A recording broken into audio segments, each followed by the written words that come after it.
जब कथा का श्रवण का लाभ दिलाओ, भक्ति रस की धारा बहती हो, ऐसी जगह ढूंढ लो। भक्ति रस की जाओगा। 91 वर्ष में पर्पण पर्वत पर निवास कर, ऐसे स्थान पर जाके निवास कर, वहां जरासंध तुम्हें सताएगा, फिर बुढ़ापा तुम्हारे पास दादी नहीं आएगा, मेरे बाबा दादी नहीं, बुढ़ापा में सताएगा। बल्लू टाइम में बेटा तो ये मेरे बाबा तुम जैसों से बहुत उम्मीद है हमको। ये रस्ती बस्ती तो हो जाती रहती है, जो किसी काम में नहीं आएगी। इतना कर लिया करो कि तुम्हारी दाल रोटी चलती रहा करे बस। ज्यादा कमाओगे तो विश्व तो चल रहा है, इस समय पता नहीं क्या होगा। भले ही सब्जी कितनी करके तुम जाके रहे जो लगा लो टोल पे, सब्जी कुछ नहीं मिलने वाला। दुकानदार कितना भी 1 किलो मावा में 10 किलो 1 किलो मावा में 10 किलो शक्कर बेच के और मावा का भाव ले लो, तुम कुछ नहीं आगे पीछे सब जाना। भगवान देख रहा, मोल उसी का लो जो आपने मावा कह के दिया है, तो मावा का मूल ही मावा होना चाहिए। श्री कृष्ण भी जरासंध के त्रास से छूटने के लिए फिर पावन पर्वत पर जाकर चले गए। जरासंध से बचना है, बुढ़ापे से चले गए। तुमने वन में प्रवेश पा लिया, अर्थात घर की आसक्ति अब छोड़नी पड़ेगी।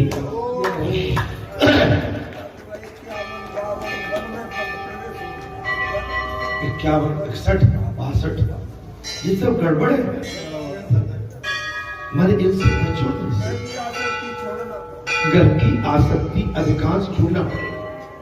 हम आपको कहते हैं प्रभु दया कर दो, एक सांस गई है दूसरी आई नहीं,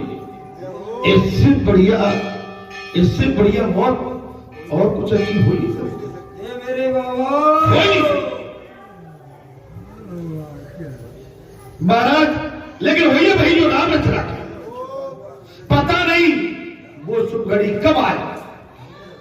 श्री कृष्ण भी जरासंध के त्रास से छूटने के लिए महाराज एक बड़े पर्वत को निकल गए। 51-52 वर्ष की वय होते ही गृहस्थ आश्रम के लिए तुम पात्र नहीं है। कथा में आ गया आज।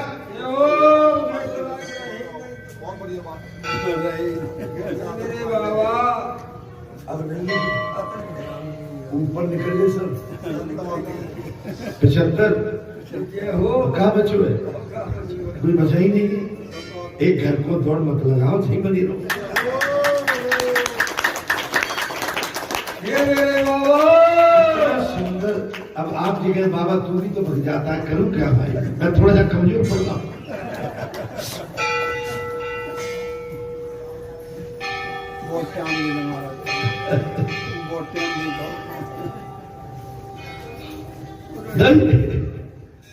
तो मैं तो ये घर में भी मानो हमारा एहसान है, हम तुम्हारे साथ रह रहे।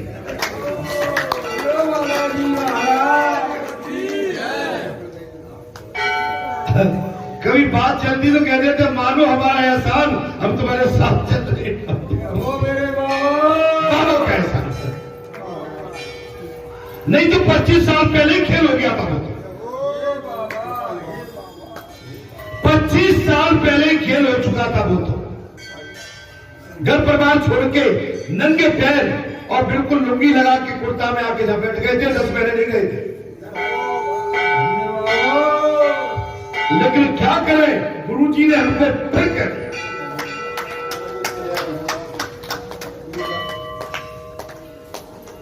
अब गुरु का आदेश भगवान का आदेश है। नहीं, पक्के में छोड़ दिया। हमारे कोई हम बिल्कुल छोड़ के भागे आए। छोटे बच्चे, तीनों बच्चे जोड़े जोड़े, 25-30 साल पहले पुरानी बात, कोई नहीं गए। अब समझ लो बात, उन पर क्या बीतती होगी 10 महीने 10 महीने रहे अकेले, और यहां से 2000 किलोमीटर दूर। आप समझ सकते हो। तो मेरा आपसे यही अनुरोध करूं क्या, जिस घर के लिए जो हम तोड़ लगाते हैं ना, घर में शांति है ही नहीं। घर में अपन गए, एक बात है, ठीक ठाक से बढ़िया पानी पी लिया, भोजन पानी, चलो भाई। माने घर तो केवल घर है, वो गृहस्थ आश्रम, क्योंकि घर की तो दीवारें कहती है हम गृहस्थ हैं, और यहां आने के बाद आपका सब छूट जाता है।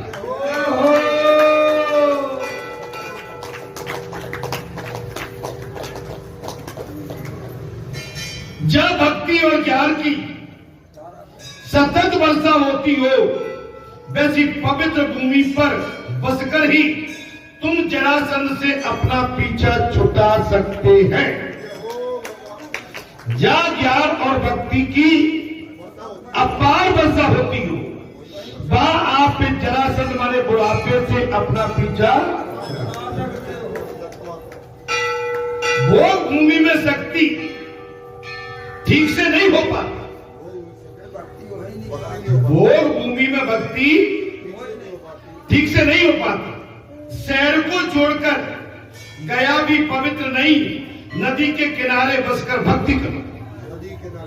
शहर को छोड़ के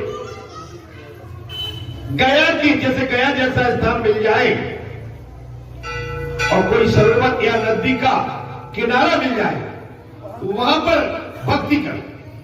आज नगरों में बड़ी भीड़ हो गई है। आज शहरों के अंदर, भाई पहले गांव बोलते थे, अब गांव नहीं बोल, नगर हो गए, और जिनको शहर बोलते थे वो शहर नहीं, महानगर हो गए, महाशहर हो गए। आज नगरों में बड़ी भीड़ बढ़ गई है। पगड़ी ब्राह्मणों के मस्तक से उड़कर मकानों के ऊपर बैठ गए, मस्तक से। महाराज आज नगरों में बड़ी भीड़ हो गई है, पगड़ी ब्राह्मणों के मस्तक से उड़कर मकानों के ऊपर बैठ गई है। अब ब्राह्मण पगड़ी कौन बांधता है? तो बाबा ने सिखा दी, जो जानने के सब समेट दिया। यदि वे बूढ़े लोग शहर छोड़कर नदियों के किनारे जा बसे तो शहर में भी भीड़ कम हो जाए।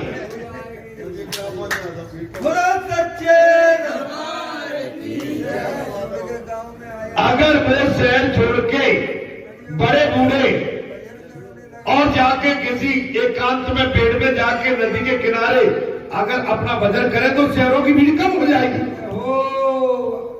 वे लोग भक्ति भी अच्छी तरह से कर सकेंगे। जन्म मृत्यु की व्यथा तो ही जरासंध है।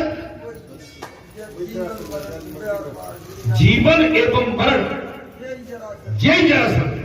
संकल्प करो कि अब मुझे न तो पुरुष बनना है और न स्त्री, मुझे पुनर्जन्म चाहिए। मुझे पुनर्जन्म अब चाहिए। जरासंध जन्म जरा मृत्यु के त्रास से छूटने के लिए प्रतिदिन, महाराज जरासंध जन्म जरा और मृत्यु के त्रास से छूटने के लिए प्रतिदिन 21,000 जप नियत कर।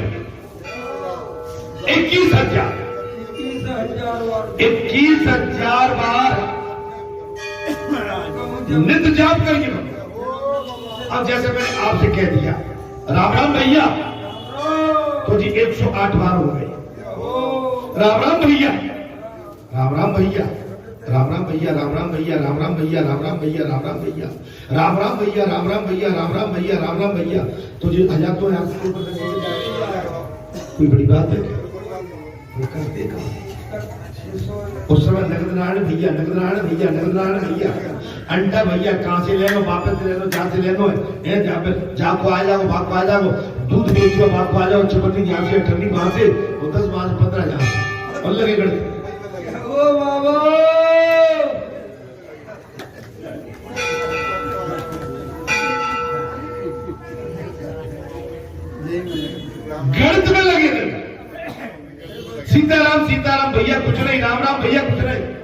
वहां चलो, वहां से इतने उठा लेंगे, वहां इतने कमा लेंगे, वहां जगह ठेला लगा लेंगे, वहां जगह चौपाल बैठ जाएंगे, इतने टिकिया ले चलेंगे, इतना सब कुछ कर लेंगे, घर कमा लेंगे। ऐसी गर्ज में आके पागल हो गया। एक चीज और कह दो, आप चाहो तो लिख लो, इसमें लिख रही है गत 10 साल के अंदर 5 साल के बाद में जो AI आई है ना, AI आया टेक्नोलॉजी। AI मीन्स ये है कि उसमें केवल आपके जितने भी हैं मन, उसमें क्या रहेंगे, ये जो रहते हैं ना आपके, जैसे रोबोट बना देते हैं, रोबोट बना देते हैं, और वो जाके छोटे छोटे से ऐसे कुछ बना के आपका ऑपरेशन डॉक्टर नहीं करेगा, वही करके लौटाया करेगा। आपकी जो अभी जितने जो आपके जो लैपटॉप चल रहे हैं, क्या चल रहे हैं, जैसे कंप्यूटर, इनकी भी जरूरत नहीं, वही सब काम करेगा।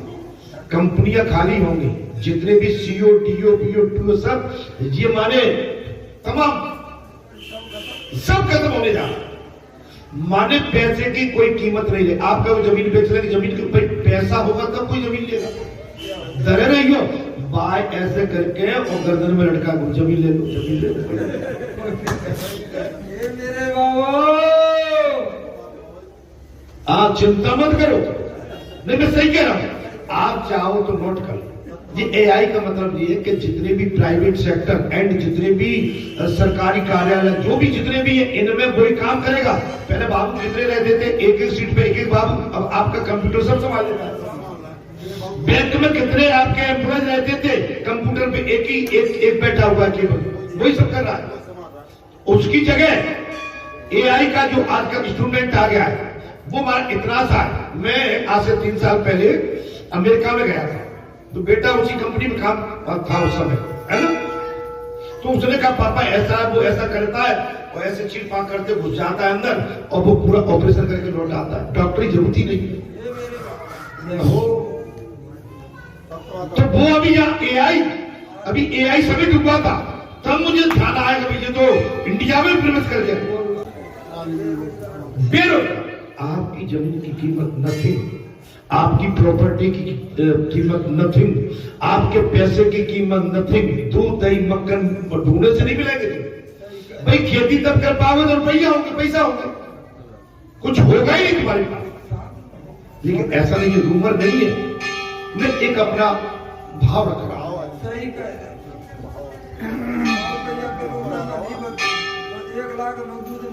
आप यूरोप में चलो जा, यूरोप बहुत पहले आगे था, यूरोप पूरा खत्म हो गया। वहां पर आप समझ लीजिए महाराज कि 10,000 रुपए में भी 1 लीटर दूध नहीं मिलता था उस समय।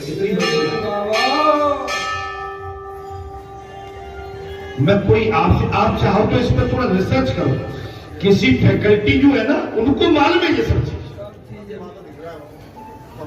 जी आज प्रोफेसर ये आपके कॉलेजों में जो सब है ना, जरूरत नहीं है वही पढ़ाएंगे सर। बोलो सच्चिदान, तो जो जीवन दवता रुपया नहीं, जहां ज्यादा हो तो जो ऐसा कर जाएंगे। ये यहाँ पर बेचारे आगे दर्शाए ब्राह्मण संत हम जैसे तो आगे सीता ना।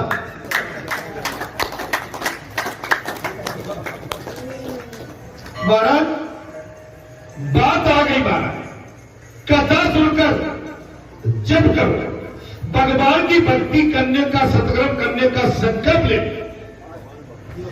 भगवान की भक्ति एवं सत्कर्म करने का, सत्कर्म जी मारा पूरी नहीं, जे इधर उधर की गिरदारी भाई जी बड़ी खतरनाक है। मैंने कई बार कह दिया, उस बात को कहने में मुझे ठीक नहीं लगता। ये भी देखा कुछ नहीं होना जाना इससे। कथा श्रवण करने से भगवान से संबंध जुड़ जाएगा। अच्छा, आपका संबंध जुड़ा है कि नहीं कथा सुन? आप सभी भगवान के लिए माने बिल्कुल आपका लगन लगी है, ये है बात। सो ब्रह्मचर्य का पालन, ध्यान जप का, ब्रह्मचर्य का पालन, पहला काम है ब्रह्मचर्य का पालन, और ध्यान और जप का, सेवा स्मरण और व्रत ले, सेवा बाबत को इसका व्रत रख, एक बनिया कथा श्रवण करने जाता था। कथाकार महाराज ने उससे कहा, तुम कथा तो सुनते हो, सो कुछ अच्छा सा संकल्प भी करो। तुम कथा सुनते हो तो कुछ अच्छा संकल्प करो, सत्य बोलने का संकल्प करो। क्या कहा? बोले सत्य बोलने का संकल्प। जितने भी आप हम कथा सुनने आते तो मेरी बात को ध्यान से सुनिए। कथा सुनने तो बालाजी के बड़े भगत बन के आते हो, लेकिन सत्य बोलना सीखो। कथा वाचक ने उस बनिए से कहा, तुम कथा सुनने आते हो बहुत अच्छी बात है, लेकिन सत्य का संकल्प करो, सत्य बोलने का संकल्प करो। तो उस बनिए ने कहा कि वो तो व्यापारी है मत पर। बनिया ने क्या कहा? बोले महाराज मैं तो व्यापारी हूं, सत्य बोलता तो सारा कारोबार ही चौपट हो जाता। मैं तो कारोबारी हूं, व्यापारी हूं, अगर पूरा सत्य बोलूंगा तो मेरा तो व्यापार चौपट हो जाएगा। इस पर महाराज ने कहा कि किसी की निंदा न करने का व्रत ले लो। कथा को ध्यान दो। बोले अच्छा एक काम करो, किसी की निंदा न करो, ये व्रत ले लो। बनिया नहीं, बनिया कहने लगा, महाराज जब तक रात को मैं 2-3 घंटे बातों में नहीं गुजर लेता, मुझे नींद नहीं आती।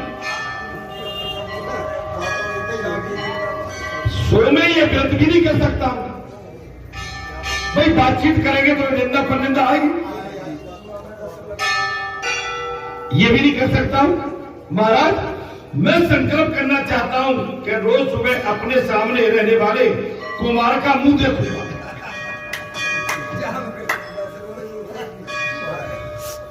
कुमार को देख लो, मेरे सामने ही रहता, मेरे सामने कुमार रहता। मैं प्रातःकाल उठ के अपने सामने कुमार का मुंह देखूंगा। देखो इस बनिए का संकल्प, वो हर सुबह कुमार का मुंह देखने लगा था। इस बनिए का संकल्प देखिए, वो प्रातःकाल उठकर हर दिन उस कुमार का मुंह देखता था। एक दिन सुबह वो कुमार कुछ जल्दी उठकर गांव से बाहर मिट्टी लेने चला गया।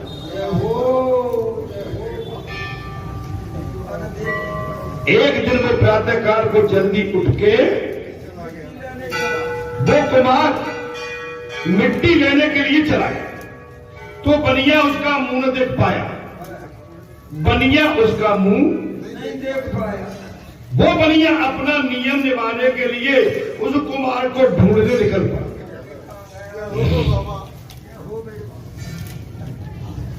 वो बनिया अपना नियम निभाने के लिए कुमार को ढूंढने निकल पड़ा। अब बाकी बात तो देखो, उस दिन कुमार मिट्टी खोद रहा था, सो सोने से बना हुआ एक घड़ा उसके हाथ लग गया।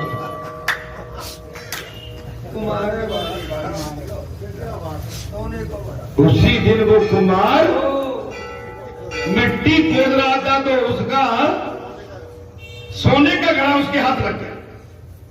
वो उस घड़े को निकाल रहा था कि उसी समय बनिया जा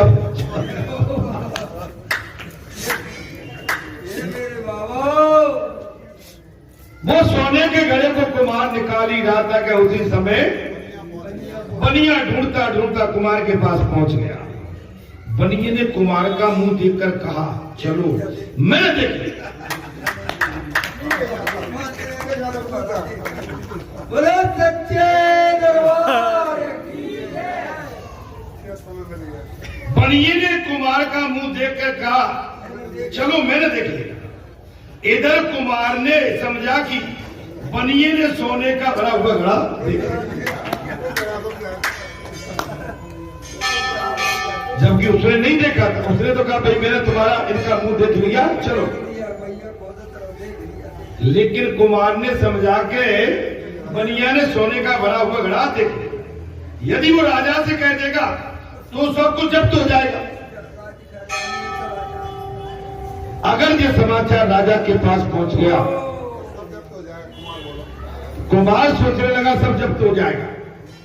सो उसने बनिए से कहा तुम देख लो, देखो तो, लेकिन किसी से और से मत कहना, मैं तुम्हें आधा भाग देता हूं। बनिए को सोना मिल गया, उस घड़ी में से आधा। अब बनिया सोचने लगा मैंने इस कुमार के मुख दर्शन का व्रत लिया तो लक्ष्मी जी का आगमन हो गया।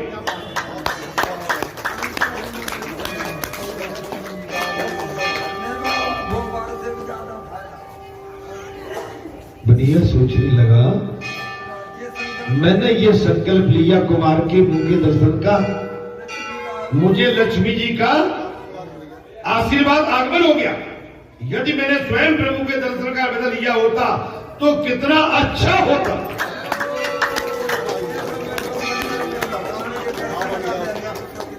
अब यदि मैं स्वयं कहीं नित्य भगवान के दर्शन का कहीं व्रत लेता तो कितना अच्छा होगा।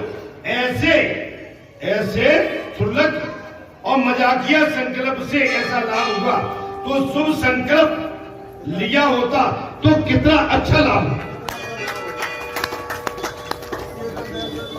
ये तो केवल एक कहते हैं ना आशा,